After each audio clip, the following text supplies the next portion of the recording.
ನಮಃ. ಶ್ರೀರಾಮ ದೇವರನ್ನ ಹೃದಯದಲ್ಲಿ ಸ್ಥಾಪಿಸಿಕೊಳ್ಳುತ್ತಾ ಪೂಜ್ಯ ಮಾತಾಜಿಯವರಾಗಿರ್ತಕ್ಕಂಥ ರಾಜೇಶ್ವರಕ್ಕನವರ ಪಾದಾರವಿಂದಗಳಿಗೆ ವಂದಿಸುತ್ತಾ, ಪೂಜ್ಯ ಶ್ರೀ ಶ್ರೀ ಬ್ರಹ್ಮಾನಂದ ಭಾರತಿ ಸ್ವಾಮೀಜಿಯವರ ಪಾದಾರವಿಂದಗಳಿಗೆ ವಂದಿಸುತ್ತಾ, ಆತ್ಮೀಯ ಸಾಧಕಿಯರೇ, ನಾವೆಲ್ಲರೂ ಸಾಧನೆಯನ್ನ ಮಾಡ್ತಾ ಇದ್ದೀವಿ.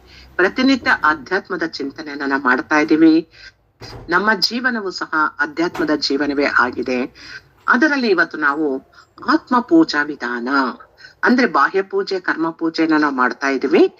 ಹಾಗಾದ್ರೆ ಬಾಹ್ಯ ಪೂಜೆ ಜೊತೆಗೆ ಆತ್ಮ ಪೂಜೆನೂ ಮಾಡ್ಬೇಕಾ? ಇದರ ಅವಶ್ಯಕತೆ ಇದೆಯಾ ಅಂತಂದ್ರೆ ಖಂಡಿತ ಇದೆ. ನಮ್ಮ ಆತ್ಮೋದ್ಧಾರ ಆಗ್ಬೇಕು ಅಂದಾಗ ಆತ್ಮ ಪೂಜಾ ವಿಧಾನವನ್ನು ನಾವು ತಿಳ್ಕೊಳ್ಳೇಬೇಕು. ಆ ಬಾಹ್ಯ ಕರ್ಮದ ಪೂಜೆ ಜೊತೆಗೆ ಆತ್ಮ ಪೂಜೆ ವಿಧಾನವನ್ನ ಚಿಂತನೆ ಮಾಡೋಣ. ಇಲ್ಲಿ ಹೇಳ್ತಾ ಇದ್ದಾರೆ ಏನು ಅಂದ್ರೆ, ತಸ್ಯ ನಿಶ್ಚಿಂತಿತ ಧ್ಯಾನಂ. ತಸ್ಯ ನಿಶ್ಚಿಂತಿತ ಧ್ಯಾನಂ ಅಂದ್ರೆ ಮನಸ್ಸಿಗೆ ಸಂಕಲ್ಪ ವಿಕಲ್ಪಗಳಿಲ್ಲದೆ, ರಾಗ ದ್ವೇಷಗಳಿಲ್ಲದೆ, ಉದ್ವೇಗವಿಲ್ಲದೆ ನಿಶ್ಚಲವಾಗಿರುವುದೇ ಧ್ಯಾನ. ನೋಡಿ ಎಷ್ಟು ಚೆನ್ನಾಗಿದೆ. ನಮ್ಮ ಮನಸ್ಸೆಂಥದ್ದು ನಮಗ್ ಗೊತ್ತೇ ಇದೆ. ಮನಸ್ಸು ಚಂಚಲವಾಗಿರ್ತಕ್ಕಂಥದ್ದು. ಮನಸ್ಸಿನಲ್ಲಿ ಸಂಕಲ್ಪ ವಿಕಲ್ಪಗಳು ಸದಾ ಬರ್ತಾ ಇರ್ತವೆ, ಹೋಗ್ತಾ ಇರ್ತದೆ. ರಾಗ ದ್ವೇಷ ಅಂತೂ ಕೇಳಲೇಬೇಡಿ, ಸದಾ ಅದು ಮೆಲ್ಕ್ ಹಾಕ್ತಾನೆ ಇರ್ತದೆ. ಇನ್ನ ಟೆನ್ಷನ್ ಅಂತೂ ಯಾವಾಗ್ಲೂ ಆಗ್ತಾನೆ ಇರ್ತದೆ. ಆದ್ರೆ ಇವೆಲ್ಲವನ್ನು ಸಹ ತೆಗೆದುಹಾಕ್ಬಿಟ್ಟು ನಿಶ್ಚಲವಾಗಿರ್ತಕ್ಕಂಥದ್ದೇ ಧ್ಯಾನ. ಹೇಗೆ ಮನಸ್ಸನ್ನ ನಿಶ್ಚಲವಾಗಿಟ್ಕೊಳ್ಳೋದು? ಆಕಾಶವನ್ನ ಒಂದು ಸಾರಿ ವೀಕ್ಷಿಸಿ. ಆಕಾಶ ಹೇಗಿದೆ? ಪ್ರಶಾಂತವಾಗಿದೆ, ನಿಶ್ಚಲವಾಗಿದೆ, ನಿರ್ಮಲವಾಗಿದೆ. ಅಲ್ಲಿ ಏನೇ ಬಂದು ಸಹ ಆಕಾಶ ಮಾತ್ರ ತನ್ನ ಒಂದು ಸಮಸ್ಥಿತಿ ಏನಿದೆ ಅದನ್ನ ಎಂದೂ ಕಳ್ಕೊಳ್ಳೋದಿಲ್ಲ. ಆ ರೀತಿಯಾಗಿ ನಾವು ಸಹ ಯಾವುದೇ ಬಂದ್ರು ಸಹ ಮನಸ್ಸಿನ ಪ್ರಶಾಂತತೆಯನ್ನ ಕಳ್ಕೊಳ್ಳದೆ ನಿಶ್ಚಲವಾಗಿ ಇಟ್ಕೊಳ್ತಕ್ಕಂಥದ್ದೇ ನಿಜವಾದ ಧ್ಯಾನ. ಧ್ಯಾನ ಅಂತಂದ್ರೆ ಆಸನ ಹಾಕೊಂಡು ಕಣ್ಮುಚ್ಕೊಂಡು ಕೂತ್ಕೊಂಡು ಮಾಡೋದು ಒಂದು ರೀತಿಯ ಧ್ಯಾನವಾದ್ರೆ, ಈ ಒಂದು ಆತ್ಮ ಪೂಜಾ ವಿಧಾನದಲ್ಲಿ ಧ್ಯಾನ ಅಂತಂದ್ರೆ ಮನಸ್ಸನ್ನ ಪ್ರಶಾಂತವಾಗಿ ಇಟ್ಟುಕೊಳ್ತಕ್ಕಂಥದ್ದು, ನಿಶ್ಚಲವಾಗಿಟ್ಕೊಳ್ತಕ್ಕಂಥದ್ದೇ ಧ್ಯಾನ. ಏನೇ ಬಂದ್ರು ಸಹ ದೇಹ ಮನಸ್ಸು ಬುದ್ಧಿಗೆ ಬರ್ತಿದೆ, ಇದಕ್ಕೂ ನನಗೂ ಸಂಬಂಧವಿಲ್ಲ ಅಂತ ಹೇಳಿ ನಮ್ಮ ಮನಸ್ಸನ್ನ ನಾವೇನ್ ಮಾಡ್ಕೋಬೇಕು? ನಿಶ್ಚಲವಾಗಿ ಇಟ್ಕೋಬೇಕು. ನೆಕ್ಸ್ಟ್ ಹೇಳ್ತಾರೆ, ಸರ್ವ ದುಷ್ಕರ್ಮ ನಿರಾಕರಣಮ ವಾಹನಂ ಅಂದ್ರೆ ಶಾಸ್ತ್ರದಲ್ಲಿ ಹೇಳಿರತಕ್ಕಂತ ಒಳ್ಳೆಯದು ಮತ್ತು ನಿಷಿದ್ಧವಾದ ಕರ್ಮಗಳು ಎರಡು ಇರ್ತವೆ. ಇದನ್ನೆಲ್ಲ ನಾವು ಮಾಡ್ಲೇಬೇಕು ಖಂಡಿತ.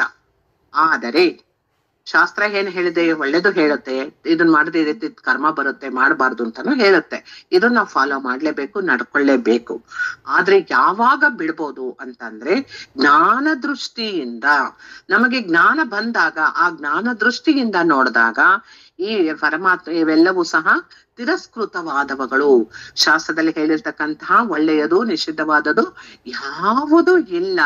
ಸರ್ವ ಕರ್ಮ ತ್ಯಾಗವೇ ನಿಜವಾಗ್ಲೂ ಆವಾಹನೆ. ದೇವರನ್ನ ಆಹ್ವಾನ ಮಾಡ್ಕೊಳ್ತಕ್ಕಂಥದ್ದು ಯಾವ ರೀತಿ?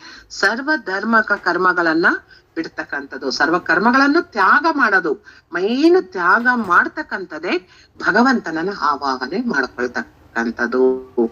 ಎಲ್ಲ ಪರಮಾತ್ಮನದೇ. ಸರ್ವ ಕರ್ಮಗಳು ಅವಂದೇ ಆಗಿರುವಾಗ ಅಲ್ಲಿ ಒಳ್ಳೆಯದು ನಿಷಿದ್ಧವಾದದ್ದು ಅನ್ನೋದು ಯಾವುದೂ ಇಲ್ಲ.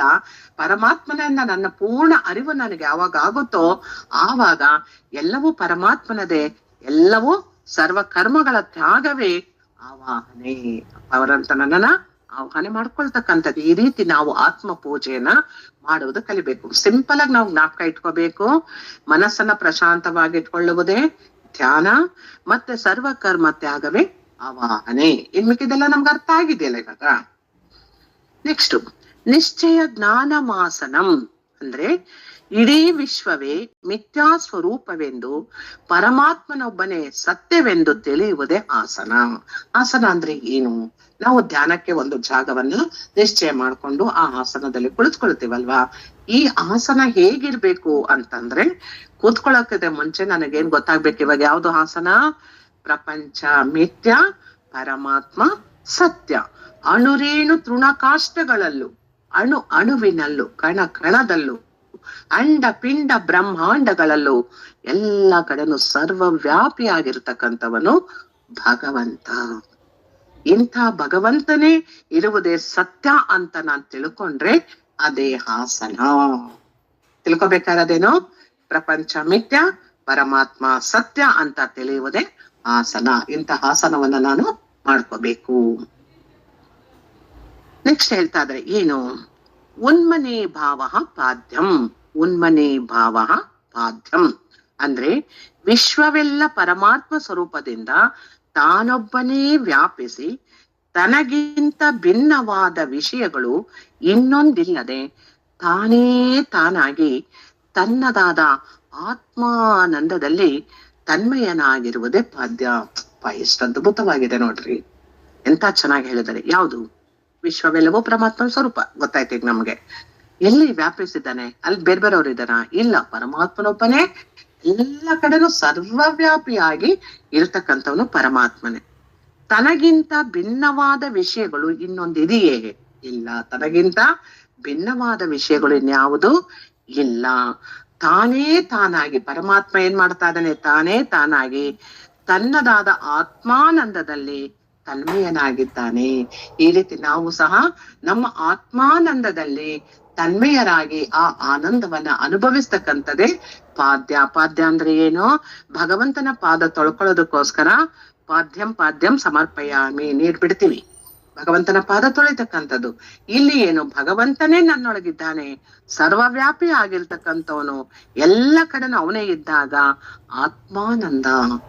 ಆತ್ಮಾನಂದವೇ ಪಾದ್ಯ ಅಂತಕ್ಕಂಥದ್ದನ್ನ ನಾನು ಚೆನ್ನಾಗಿ ಮನದಟ್ಟು ಮಾಡ್ಕೋಬೇಕು. ನೆಕ್ಸ್ಟ್, ಸದಾ ಅಮನಸ್ಕ ಮರ್ಗ್ಯಂ.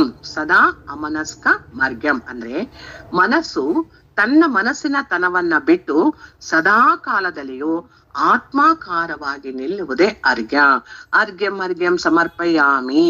ಪಾದ ತೊಳೆದಿವಾಗ ಕೈಯನ್ನ ತೊಳಿಬೇಕು. ಏನ್ ಕೈ ತೊಳೆಯೋದು? ಯಾವುದು? ಮನಸ್ಸಿನ ತನವನ್ನ ಬಿಟ್ಟು ಸದಾ ಕಾಲವು ಮನಸ್ಸು ಇಲ್ಲ, ನನಗೆ ಮನಸ್ಸಿನ ಆಕಾರವೂ ಇಲ್ಲ, ಇವೆಲ್ಲವನ್ನ ಬಿಟ್ಬಿಟ್ಟು ಸದಾ ಕಾಲ ಯಾವುದು ಆಕಾರ? ಮನಸ್ಸಿನ ಆಕಾರ ಇಲ್ಲಿ ಇಲ್ಲ. ಅದಕ್ಕೆ ಬದಲಾಗಿ ಯಾವ ಆಕಾರ ಹೊಂದಿದೆ? ಮನಸ್ಸಿನ ಆಕಾರ ಅಲ್ಲ, ಆತ್ಮಾಕಾರ ಹೊಂದಿದೆ. ಮನಸ್ಸಿನ ಆಕಾರ ಹೋಗ್ಬಿಟ್ಟಿಗೆ ಯಾವ್ದಾಗಿದೆ? ಆತ್ಮಾಕಾರವಾಗಿ ನಿಲ್ಲುವುದೇ ಧ್ಯಾನ. ಪ್ರತಿಯೊಂದು ಮಾಡ್ತಾ ಇರುವಾಗ ಪರಮಾತ್ಮಂದೇ ಎಲ್ಲವೂ, ಅವನೇ ಇಚ್ಛೆ ಅಂತ ಎಲ್ಲ ನಡೀತಿದೆ ಅಂತ ನಾವು ಬಾಯಲ್ಲಿ ಹೇಳ್ತೀವಿ, ಆದ್ರೆ ಮನಸ್ಸಿಗೆ ಮನದಟ್ಟು ಆಗಿರೋದಿಲ್ಲ. ಮತ್ತೆ ನಾನು ನಂದು ನಂದು ನಂದು ಅಂತಕ್ಕಂಥ ಭಾವದಲ್ಲಿ ಮತ್ತೆ ತಲ್ಲೀನರಾಗ್ಬಿಡ್ತೀವಿ. ಇದರಿಂದ ಹೊರ ಬರ್ಬೇಕು ಅಂದಾಗ ಈ ಒಂದು ವಾಕ್ಯಗಳನ್ನ ನಾವು ಚೆನ್ನಾಗಿ ಜ್ಞಾಪಿಸ್ಕೊಳ್ತಾ ಹೋಗ್ಬೇಕು. ಮನಸ್ಸಿನ ತನ ಏನು ಇಲ್ಲ, ಅದನ್ನೆಲ್ಲ ಬಿಟ್ಬಿಡೋಣ. ಸದಾ ಕಾಲ ಯಾರು? ನಾನು ಆತ್ಮಾಕಾರ. ಈ ಆತ್ಮಾಕಾರವಾಗಿ ನಿಲ್ಲುವುದೇ ಅರ್ಘ್ಯಂ ಅರ್ಘ್ಯಂ ಸಮರ್ಪಯಾಮಿ.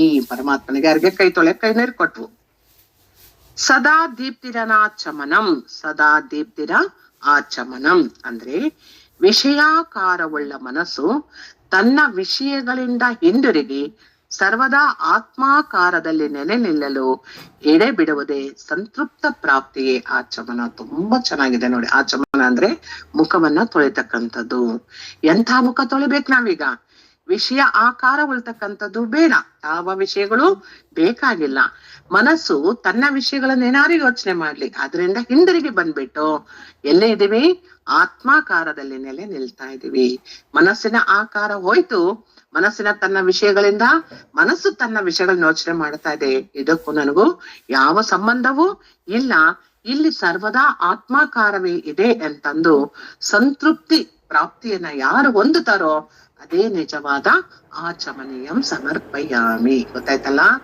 ಪಾದ್ಯಂ ಪಾದ್ಯಂ ಸಮರ್ಪಯಾಮಿ. ಆತ್ಮಾನಂದದಲ್ಲಿ ತನ್ಮಯವಾಗುವುದೇ ಪಾದ್ಯಂ ಪಾದ್ಯಂ ಸಮರ್ಪಯಾಮಿ.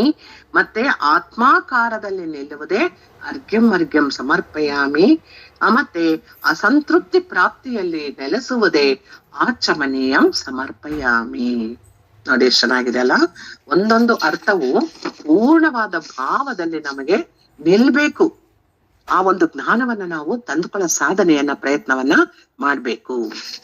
ನೆಕ್ಸ್ಟ್ ಹೇಳ್ತಾ ಇದ್ದಾರೆ, ಸರ್ವದಾಮೃತ ವೃತ್ತಿ ಸ್ನಾನಂ ಅಂದ್ರೆ ಸರ್ವಕಾಲದಲ್ಲೂ ಸಹ ಬಾಹ್ಯ ವೃತ್ತಿಗಳನ್ನ ಬಿಟ್ಟು ಅಮೃತ ಸ್ವರೂಪವಾದ ಆತ್ಮಾನಂದ ವೃತ್ತಿಗಳೇ ಸ್ನಾನ.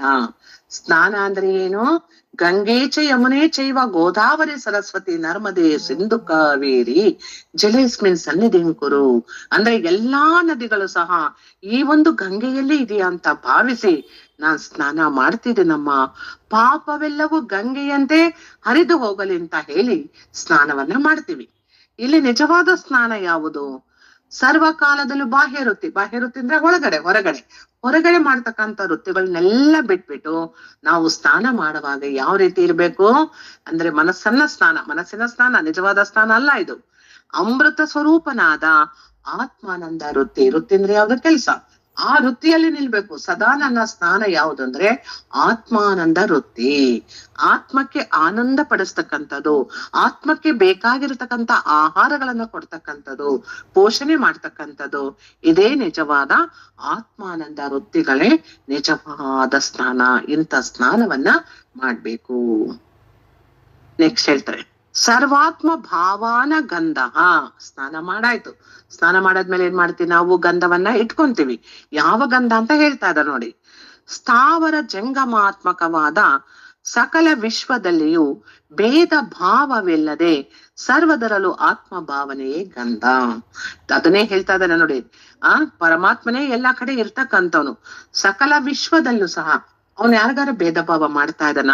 ಒಬ್ರಿಗೆ ಹೆಚ್ಚಾಗಿ ಐಶ್ವರ್ಯ ಕೊಡೋದು, ಒಬ್ರಿಗೆ ಕಡಿಮೆ ಐಶ್ವರ್ಯ ಕೊಡೋದು, ಒಬ್ರಿಗೆ ಹೆಚ್ಚಾಗಿ ಆರೋಗ್ಯ ಕೊಡೋದು, ಒಬ್ರಿಗೆ ಕಡಿಮೆ ಆರೋಗ್ಯ ಕೊಡೋದು, ಒಬ್ರಿಗೆ ಕಷ್ಟಗಳನ್ನ ಹೆಚ್ಚಾಗಿ ಕೊಡೋದು, ಒಬ್ರಿಗೆ ಕಷ್ಟ ಕಡಿಮೆ, ಈ ತರ ಏನಾರು ಭೇದ ಭಾವ ಭಗವಂತ ಮಾಡ್ತಾ ಇದ್ದೀನ್ಯಾ? ಅವನು ಯಾವತ್ತು ಯಾರಿಗೂ ಯಾವ ಕಾರಣಕ್ಕೂ ಯಾರಿಗೂ ಭೇದ ಭಾವ ಮಾಡೋದಿಲ್ಲ. ಎಲ್ಲರನ್ನು ಒಂದೇ ರೀತಿ ಹರಿಸ್ತಾ ಇದ್ದಾನೆ. ನಾವು ಅವನನ್ನ ಪೂಜಿಸ್ದಲೇ ಇರ್ಲಿ, ನಮ್ಮನ್ನ ಸದಾ ಕಾಲವು ಕ್ಷಣವು ನಮ್ಮನ್ನ ಕಾಪಾಡ್ತಾ ಇದ್ದಾನೆ ಪರಮಾತ್ಮ. ಅಂತ ಪರಮಾತ್ಮನನ್ನ, ಅಮೃತ ಸ್ವರೂಪಿಯಾಗಿರ್ತಕ್ಕಂಥವನನ್ನ ನಾವು ಸರ್ವದರಲ್ಲೂ ಆತ್ಮ ಭಾವನೆಯನ್ನ ಹೊಂದುವುದೇ ಗಂಧ. ಅಂದ್ರೆ ಆ ಗಂಧ ಹೇಗೆ ಸುವಾಸನೆಯನ್ನ ಹರಡುತ್ತೋ ಆ ರೀತಿ ನನ್ನ ಒಳಗೆ ಆತ್ಮ ಭಾವನೆ ಸರ್ವದರಲ್ಲೂ ಸುವಾಸನೆ ಹರಡ್ಬೇಕು. ಯಾರಲ್ಲೂ ಸಹ ಭೇದ ಭಾವವಿಲ್ಲದಂತೆ ನಾನು ಆ ಪರಮಾತ್ಮನ ಹೇಗಿದ್ದಾನೋ ಹಾಗೆ ನಾನು ಇರುವ ಅಭ್ಯಾಸವನ್ನ ಮಾಡ್ಕೊಂಡು ಆ ಭಾವವನ್ನ ಹೊಂದೋದೆ ನಿಜವಾದ ಗಂಧ. ಗಂಧ ಹೇಗೆ ಸುವಾಸನೆಯನ್ನ ಕೊಡುತ್ತೋ ಹಾಗೆ ತನ್ನಲ್ಲಿರತಕ್ಕಂತಹ ಒಳ್ಳೆಯ ಜ್ಞಾನ ಸಾಧನೆ ಇದೆಯಲ್ಲ, ಅದು ಸಹ ತನಗೂ ಆತ್ಮಾನಂದ ಕೊಡುತ್ತೆ, ಜಗತ್ತಿಗೂ ಆತ್ಮಾನಂದವನ್ನ ಕೊಡ್ತಕ್ಕಂಥದ್ದು. ಇಂಥ ಒಂದು ಗಂಧವನ್ನ ನಾವು ಸಾಧನೆ ಮಾಡ್ಬೇಕು. ದೃಕ್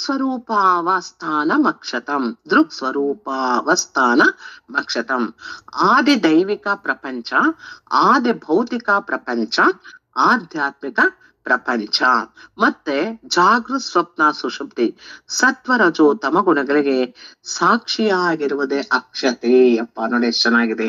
ಅಕ್ಷತೆ ಅಂದ್ರೆ ಯಾವುದು? ಆದಿ ದೈವಿಕ, ಆದಿ ಭೌತಿಕ, ಆಧ್ಯಾತ್ಮಿಕ ಅಂದ್ರೆ ನಮಗೆ ಬರ್ತಕ್ಕಂತಹ ಕಷ್ಟ ಕಾರ್ಪಣ್ಯಗಳು. ಆದಿ ಭೌತಿಕ ಅಂತ ಅಂದ್ರೆ ಪ್ರಪಂಚದಲ್ಲಿ ಆಗ್ತಕ್ಕಂತಹ ಒಂದು ಪ್ರವಾಹಗಳು, ಅಪಘಾತಗಳು, ಇವೆಲ್ಲವೂ ನಡೀತಾ ಇರ್ತಕ್ಕಂಥದ್ದು. ಇನ್ನ